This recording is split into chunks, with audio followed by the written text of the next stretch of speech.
I'm Martin Turner, and I'm here to show you some of the methods that I use to create hand-painted textures in Blender. The image here is a small test section of a cartoon-style Wild West environment that I'm making, and what I'd like to show you today is this cactus model here. The overall art style is very simple and clean, with bright and bold colours, and this fits in well with the rest of the environment, which is also quite bright and saturated. So I'm going to run through the steps I took to make this texture, and I hope that you find it useful. Here is the model in Blender, and one of the main things I want to talk about today is the use of these texture layers. Each element of the cactus texture is saved into its own image, and this allows me to work on them individually, and it gives me a much greater degree of control than if I was to paint onto one single texture layer. These layers can then be exported to a 2D program where I can make further changes to colours and saturation and so on. And this approach as a whole gives me much more control when trying to maintain an art style across an entire environment. So what I'm going to do is revert back to a blank version of this model, and I'm going to recreate the texture and explain as I go. So here is the blank version of the model, and before I begin I'd like to prepare the scene to make it easier to work with. So the first thing I'm going to do is to hide the camera and the lamp, and that's because when I rotate around the view they clutter the scene and get in the way. So if I press the eye icons next to each of these, that will hide them. And then if I press Ctrl Space, that will hide the gizmo. The next thing I want to do is to separate the spikes from the main body of the cactus, so I can focus just on texturing that first. So if I press Tab and then press A to drop any current selection, I'm going to right click and select the vert in the main body of the cactus, and then press Ctrl L, which will select any connected verts. Then I'm going to press Ctrl I to select the spikes by themselves. So when I press P to bring up the separate menu, I can choose the selection option, and it will separate them off into an object of its own. So I'm going to rename that object as spikes, and then I'm going to hide it. So when I reselect the original object, I'm now ready to apply a texture just to the body. Because I want to paint directly on the model in the viewport, I need to be in texture paint mode. So if I go down here and select it, Blender will create a new blank material, and it will show me the painting tools, and it will show me the slots tab with a new material diffuse color slot created.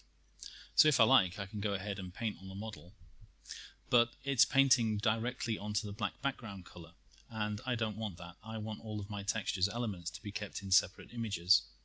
So if I undo that, what I'm going to need to do is make some changes to the material. In the Textures tab, Blender has already created this diffuse intensity texture, and I'm going to keep that, but I'm going to rename it to Base. Then going to the slot below, if I click New, it creates an image or movie by default, and in the image section here I'm going to click New again, and I'm going to call this one Lines. Down here in the color swatches, I want to click that and make sure that the A for alpha value is set to 0, and this will create a transparent texture that allows me to see through to the base color, and then I can paint details on top. So I click OK, and nothing really looks very different. So if you look in the preview window here and click both, it gives me a preview of the whole material and the preview of the currently selected texture. So if I enable this Show Alpha option here, this then changes to this checkerboard preview, and that's what Blender shows when it's indicating that a texture is transparent. So here I have my layers and I have my slots, and they're called different things, which can get a bit confusing. So the Material Diffuse Color slot is referring to the base texture, so I'm going to rename that to be Base as well. And then similarly, this Line slot here refers to this, which is called the default name of texture. So I'm going to rename that as Lines. Okay, the next thing I want to do is to save these out as texture files. So if I go down here to my UV image editor, down here there is a drop down where I can select what I've currently got in the scene. So I'm going to select Base, and there's an asterisk here next to the menu name, and that indicates that a change needs to be saved. So if I choose Save as Image, it's calling it base.png, which is fine.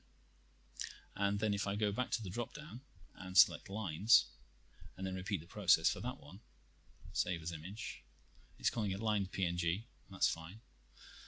So the reason I'm doing that now is if you look here in the image sources, it's referring to those particular files. So when I save and reload the scene, everything will look the way it should. So now I'm going to go back to my 3D view and I'm going to save the scene. When it comes to painting on the layers that I create, I need to make sure that I have the correct slot selected in the Slots tab. So with the line slot selected, I'm going to do a test stroke. And straight away this looks a bit strange. It's got a hard edge to the stroke. And if I go over to the image editor, it really should look soft and feathered like this here. But none of that's coming through in the viewport, and that's because of the viewport settings that I've currently got. So I'm going to make some changes there to get this to show up properly.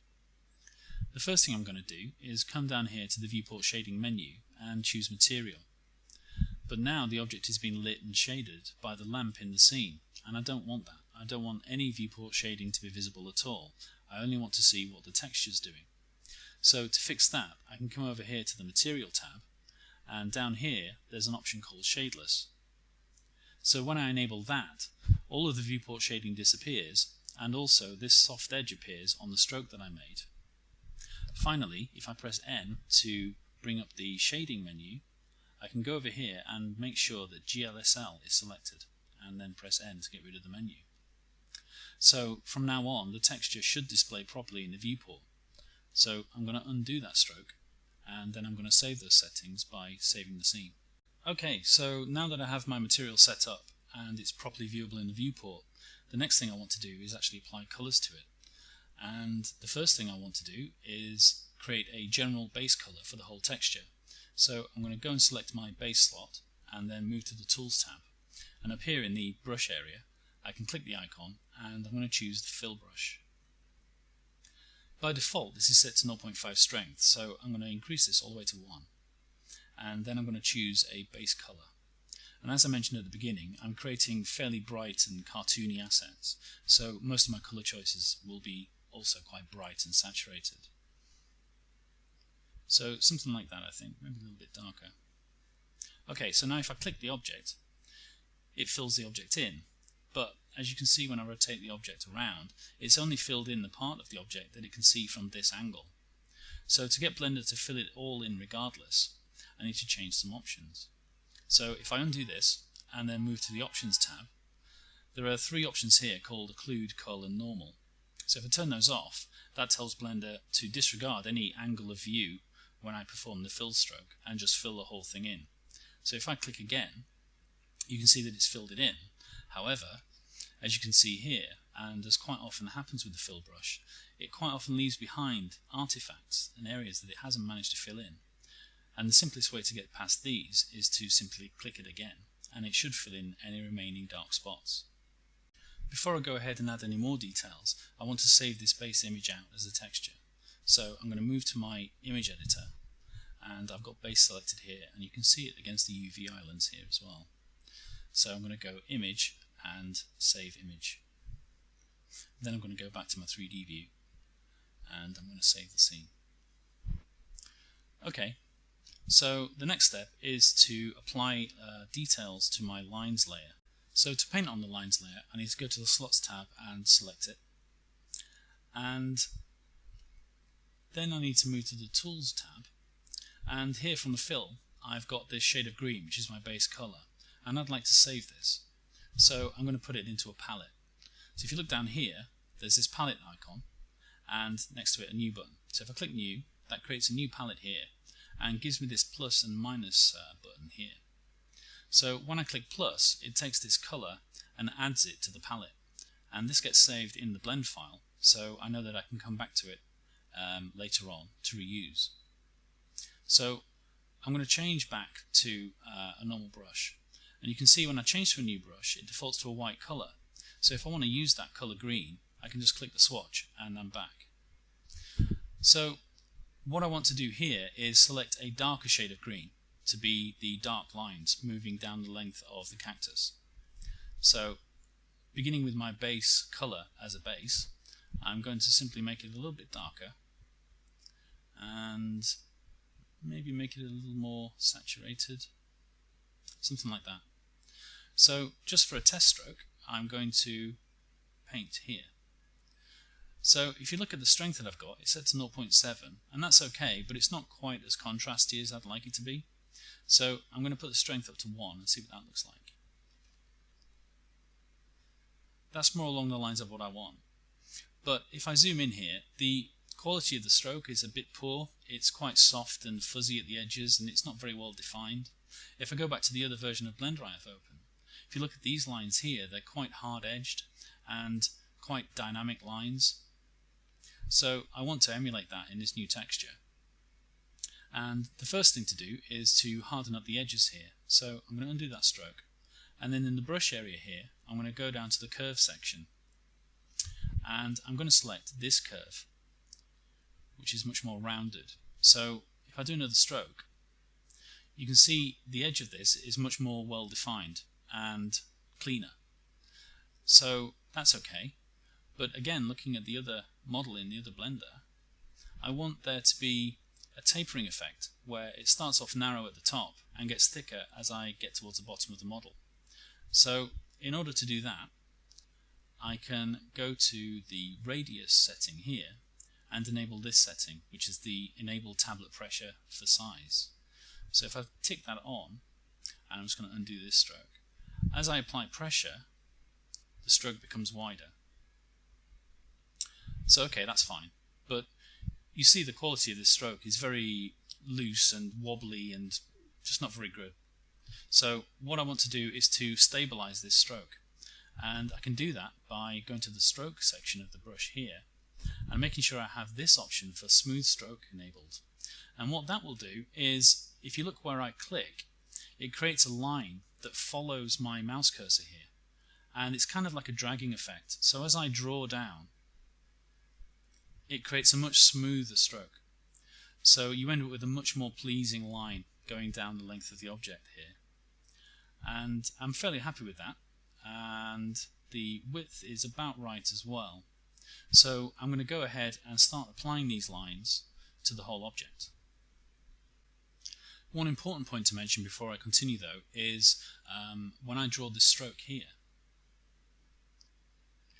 if I rotate the object around, you can see it's going to come through to the other side, and that's because if you go to the Options tab, we disabled Occlude Color Normal when we were using the Fill tool, and this tells Blender to only draw on part of the object that it can see. So when I've re-enabled those, if I redraw the stroke, just to show you, you can see that that's not coming through to the other side. So I need to have that enabled before I start drawing all of these lines at different angles, because each one will have a corresponding line coming through to the other side of the model. Okay, so I'm going to work around the object and apply these green lines. So as you can see there, I did that stroke quite quickly, and as a result the smooth stroke made quite a nice curve. If I was to work quite slowly, even with smooth stroke enabled, I'll just do this one to show you, I'm much more likely to introduce issues into the curve, and the end result of the line will be, it'll be a little bit more wobbly, and I'm more likely to introduce jitter. So even though I'm being careful, I'm actually more likely to be working against what I want. So it's still done a pretty good job, but there's much more sway in the line compared to this one.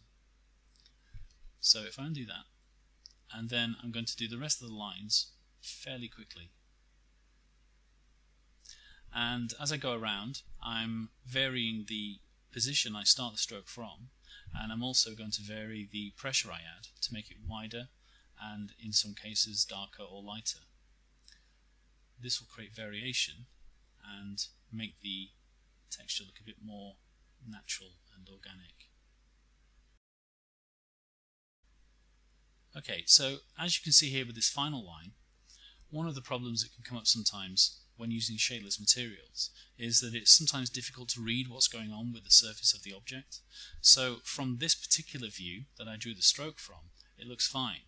But as I zoom in and show you this area here, as I rotate around, the line has a kind of bulge in it, and that's because it's starting to encroach on the arm of the cactus a little bit.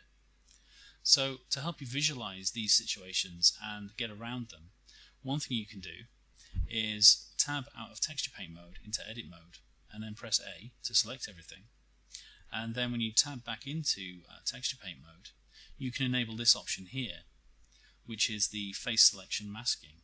So when I apply that, it gives me a wireframe of the geometry, and that makes it much more easy to judge where I'm putting the stroke and whether it's in the right place. So if I draw that line again, using the geometry as a guide, I can toggle this on and off as I like, and now I know that that line is nowhere near the geometry that's creating the problem.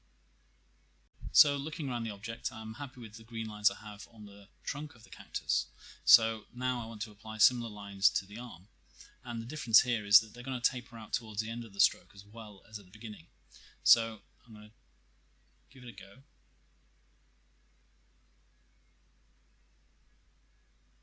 Something like that. And you can see with this stroke, it's actually encroaching a bit onto the trunk. But in this case, I think that's okay, because it kind of makes the cactus arm look a bit more like it's growing from the trunk. So I'm going to go around and apply some more lines. And as before, I'm just going to add variation on the strength of these lines and where they begin on the mesh.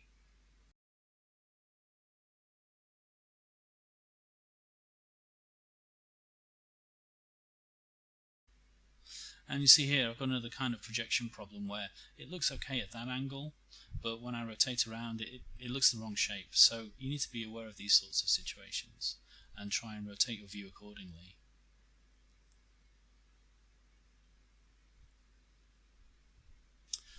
So yeah, I'm okay with that. I think that will do. And actually I'm just going to put one here.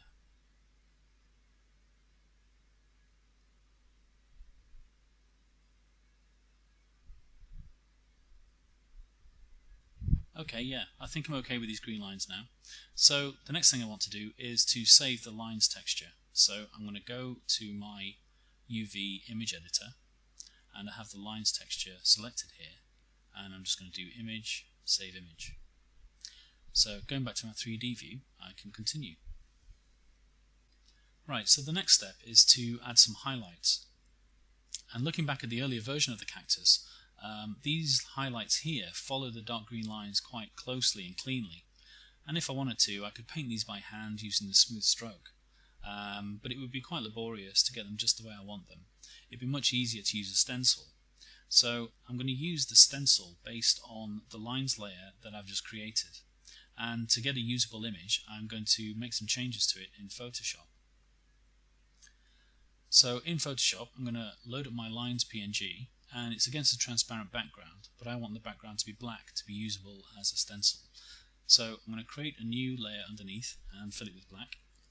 And if you look at these green lines, even though I was using a strength of 1 with my brush, because I'm using a tablet, the opacity of the lines is still nowhere near 100%. So to show you what I mean, if I change the blend mode to luminosity, these values are fairly dark grey, and I need them to be almost white to be usable as a stencil, because any stroke that cuts across this will only mask off a certain amount of the stroke, and I need it to mask off all of it. So I need to ramp up these values. So I'm going to flatten the image, and then I'm going to press Ctrl L to bring up the levels dialog, and I'm going to grab this right hand slider here and move it most of the way down to the left. And if I hover over these white areas, you can see in the info section here, it gives me an idea about what the new value will be. So it's 20 before and 255 after, and 255 being white is what I want. But there are certain areas that were much darker at the beginning, so they're not going to be near 255. And that's okay, as long as most of the image is pretty much black and white, it should be usable. So I'm going to click OK and commit to that. But one thing that happens when you're using levels in this way is if I zoom in, you can see that the edges of these lines are becoming quite jagged and steppy. So to mitigate that, I'm going to go to the filter menu and bring up a Gaussian blur, and I'm just going to blur it 0.5. So if I preview that on and off, you can see the difference it makes to the edge of the white sections. So I'm going to OK that, and then I'm going to save the image as a new image called lines_stencil. So back in Blender, I'm going to go to my UV image editor, and in the image menu I'm going to choose Open Image. And there's my stencil, so I'm going to open it up, and you can see it here against the UV islands of the object. And back in my 3D view, I have the slots tab with the stencil options here. So I'm going to enable the stencil and then choose it from my drop down, and now that's applied. If I actually want to see the stencil applied to the model, I can do so by pressing Alt-Z, and if I change this visualization color, I can get a really good idea of which parts of the model the stencil is going to affect with my painting. So I can toggle that on and off with Alt-Z, and let's see if it's doing its job by creating a new layer for my highlights and painting them on. So I'm going to go and make a new layer in the next available slot, and I'm going to go to Image and click New, and I'm going to call this one Highlights. And as before, I want to make sure that the alpha value is set to 0 so that I create a transparent texture. So I'm going to click OK, and I'm going to show alpha in the preview here. And then I'm going to rename this layer to be Highlights. And Blender has already made a new paint slot called Highlights, so I'm going to make sure that's selected, and now I'm ready to actually paint the highlights in. So I want to choose a colour for my highlights in the Tools tab, but before I do that I want to save this dark green that I used earlier, and I'm just going to add it to the palette. So now I'm going to choose a more yellow colour for the highlights. Something like that, I think. And so I'm going to give it a go.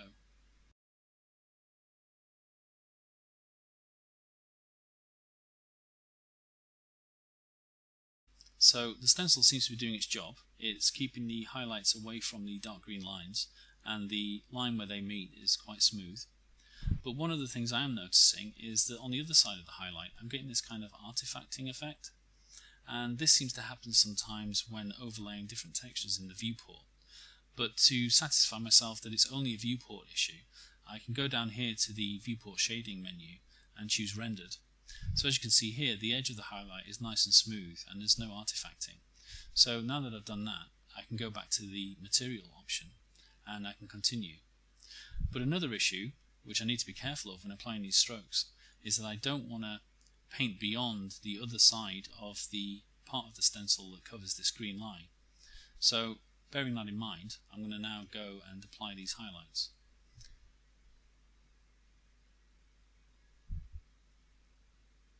So as before, I'm using a smooth stroke, and I'm doing the stroke quite quickly, and I'm making each of these highlights appear on the left hand side of the green lines. And as before, I'm varying the strength and width of each of them, just to create a bit more variation within the texture.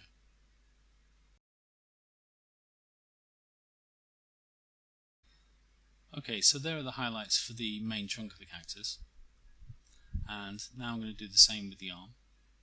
So if I look on the line here, I have the highlight painted to the left, and even though we're creating quite simple cartoony style assets, I still want them to follow basic rules of lighting and so on. So if I was to paint this highlight here on the left, it kind of gives me the impression that it's almost being lit from below, and so I don't want that. On this case, I'm actually going to paint it to the right.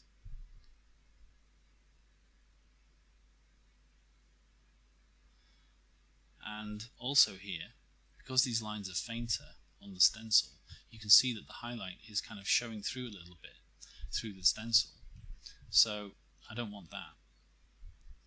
So I can go back and repaint it, bearing that in mind.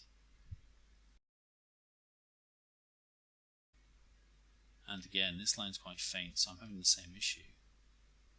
And if it's a real problem, I could go back and change the stencil, but I think I'll be able to get away with it.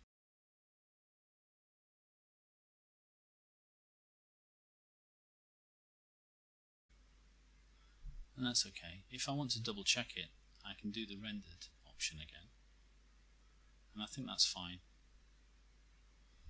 So I'm going to go back to material, and yeah, I missed one over there.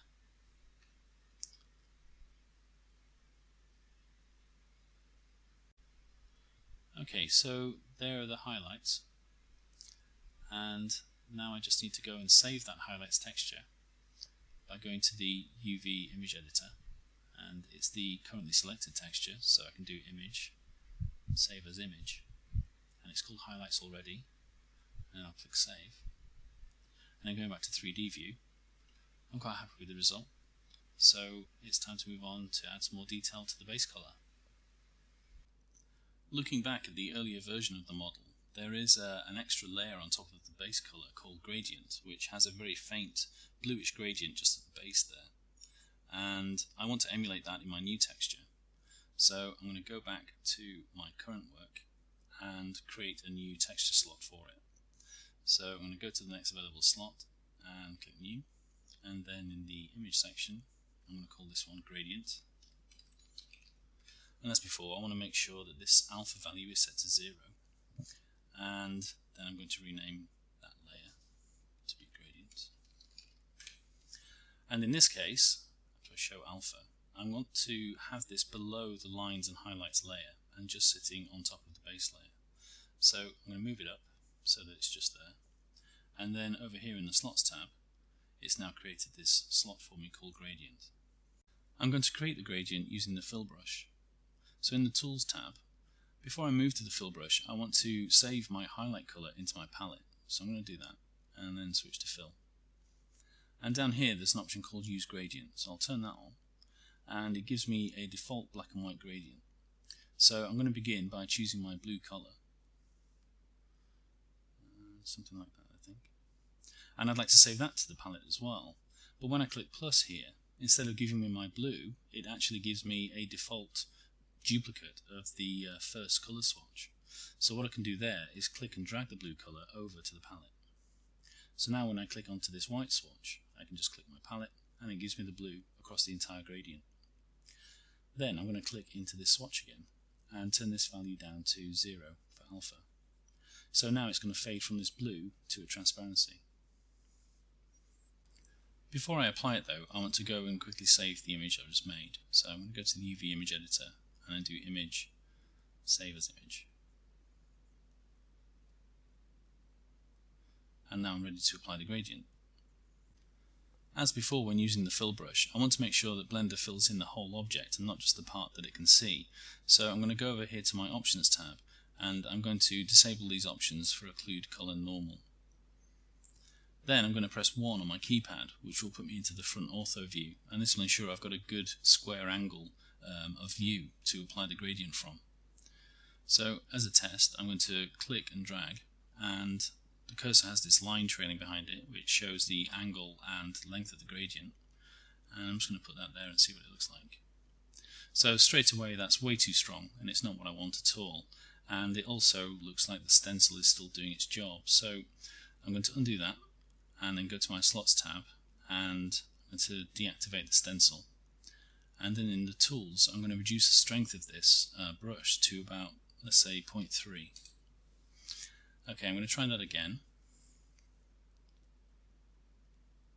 and that's much more like what I want to see. It's much more subtle and it helps to ground the object a little bit, and the stencil isn't completely blanking out these areas, so it's showing through the green lines a little bit and unifying the colours for me. So I'm going to undo that and just try a few more test strokes with different lengths of gradient to see what I like. That's not bad. Let's try a longer one.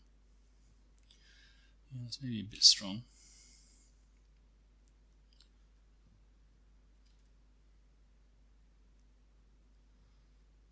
Yeah, okay, I'm happy with that. I'm going to go with that. And if I look around the object, it's filling it in from all angles, which is what I want. Okay, the next thing I want to do is apply a lighter colour gradient at the end of the cactus. I'm going to put this new gradient on yet another texture layer. So I'm going to go to the next available slot and click New, and then create a new image and call this one Gradient B. And as before, I want to make sure the alpha value is set to 0 and click OK and show alpha, and then rename this to be Gradient B.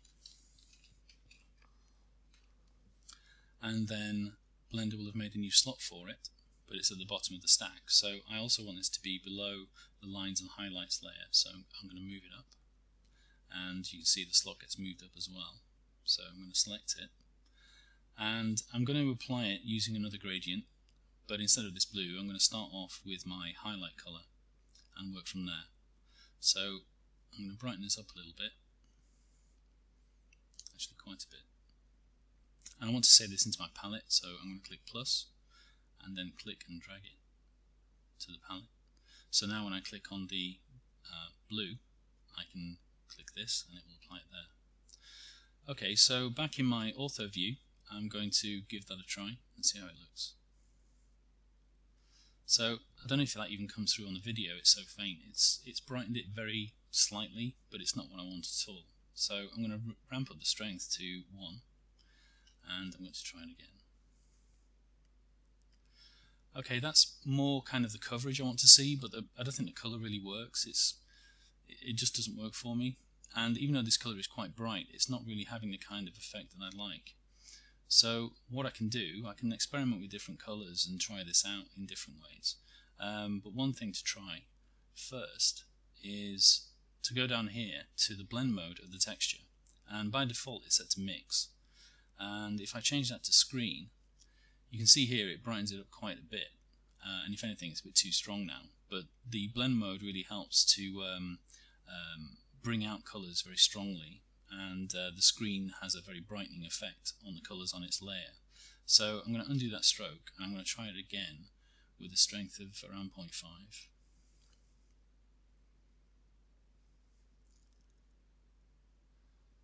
That's much more subtle, it's much more like what I want to say. Yeah, I think something like that's okay. It's not really supposed to be a very strong effect, but as I turn the texture layer on and off, you can see the difference it makes to the top of the cactus there. So yeah, I'm happy with that. So I'm going to go and save my image.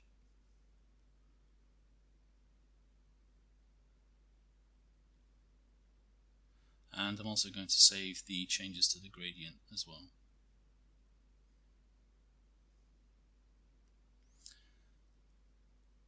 Okay. The next thing I want to do is to bring back the spikes and combine them with the body of the cactus again. So I'm going to unhide them, and then I'm going to go down to object mode and select both of them. And then here in the tools I'm going to choose join, and now that's applied the material to the spikes as well. And looking at it now, it's not too bad. The spikes are black, and I could maybe leave it that way if I was going for that style. But I want some more subtlety in the colours, so I'm going to apply some colour to these areas. If I go over to edit mode and press A to drop the selection, and then press A again to select everything, when I go over to the image editor, you can see here the UVs for the spikes are over here. So when I choose the base layer, you can see that when I filled in the base, it only filled in colour inside the UV islands, so everything outside is black, and currently the spikes are mapped into that area. So I could go in and just paint that colour in, but the simplest way to do it, I think, is to press T to bring up the tools, and then down here where it says view, I'm going to change that into paint mode. So I'm going to fill the whole layer in with this green colour, and the way to do that is using the fill tool again. I'm going to turn off use gradient, and I'm going to select my base colour. So setting the strength to 1, I can click in a blank area here and it fills it in. But it's not filled in this area here, which isn't a big deal, but I want it to be filled in. So what I can do is make the fill threshold all the way to 1 and then just click again. And that will disregard any boundaries between different colours and just fill everything in regardless. So now if I go back to my 3D view, when I tab into object mode again, you can see that the base colour has been applied to the spikes, and it makes it look a lot more unified, I think. One thing though is these spikes themselves, because they are the same colour, when you rotate around, the ones that are facing the view kind of disappear, they get a bit lost. So what I want to do is just add a highlight to the end of each spike, and I'm going to do that by painting onto the highlights layer. So I'm going to tab back into edit mode and make sure everything's still selected, and then move over to the image editor and select my highlights layer. And you can see the UVs for the spikes here, and all I'm going to do is add a small area of colour in the centre. So I'm going to change back to my normal brush, And the last time I used this, I had the smooth stroke enabled, so I'm going to disable that. And I'm going to make sure I have my highlight color selected. And then I'm just going to draw a small circular area here. That's fine. So going back to my 3D view, I'm going to tab back into object mode. So now you can see each of the spikes has a small highlight at the end. And when I rotate the object around, none of them get lost. You can still kind of see that highlight regardless of the angle of view. Okay, so that's pretty much it for the texturing side of things. I just want to go back to my image editor and save changes to my highlights layer and my base layer. And then in my 3D view, I'm going to go back and save the scene. So here is the completed cactus texture, but if I look at my earlier version, the colors here are quite different. And as I mentioned at the beginning, one of the plus points of this method is it allows you quite a lot of control to compare and then unify assets across a whole scene. So I intentionally made this one quite a bit brighter so I could show you that process. So I'm going to take these layers that I've created into Photoshop and make some changes to bring it more in line with my earlier version. So here in Photoshop, I've brought in all of the layers that I've created and I've compiled them all into a single document. I've made it so that the names are the same as the Blender layers and they're all in the same order, and I've saved it as new cactus PSD. So going back to Blender, what I want to do is create a new image layer. So I'm going to select the next available slot and click New, and then I'm going to click Open and choose my PSD. And that basically looks the same, but if I zoom in here to the top of the cactus, when I turn the new layer on and off, you can see the highlight from gradient B appearing and disappearing. And that's because the blend mode for gradient B was set to screen, and in Photoshop that hasn't been done. So I'm going to go back there and change gradient B to screen. Then I'm going to save it. So now in Blender, with the layer switched on, I can go down here and click the reload button, and now that highlight appears. So now I can make changes to the PSD and just reload it here to see the effects on the model. So back in Photoshop, I'm now going to make some changes to the colors, and the first thing I'm going to do is change the color of this base layer to be closer to this original cactus texture. And there are various ways you can do this kind of stuff, but what I'm going to do is create an adjustment layer for hue and saturation.